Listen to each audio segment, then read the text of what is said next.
প্রিয় বন্ধুরা, দেখো আমরা একটা D2H SMPS নিয়েছি। তো এই D2H SMPSটা দেখো কাজ করতেছে না। কি কারণে কাজ করতেছে না আমরা সর্বপ্রথম কি দেখব? সর্বপ্রথম আমরা দেখব যে এইখানে আমরা সর্বপ্রথম দেখব যে এই একটা ক্যাপাসিটার রয়েছে, মেন ফিল্টার, এই একটা ক্যাপাসিটার রয়েছে, এই একটা রয়েছে, এই একটা রয়েছে, আর এই একটা ক্যাপাসিটার রয়েছে, আর এই একটা ক্যাপাসিটার রয়েছে। তো আমরা সর্বপ্রথম চেক করব যে ভালো করে দেখে নেব যে কোন পার্টসটা খারাপ রয়েছে।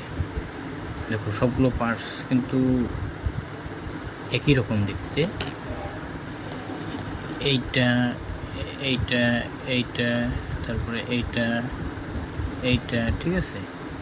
তো সবগুলো কিন্তু একই রকম দেখতে, কিন্তু এই দুটোকে দেখো একদম আলাদা রয়েছে, একদম আলাদা রয়েছে। তো এই দুটো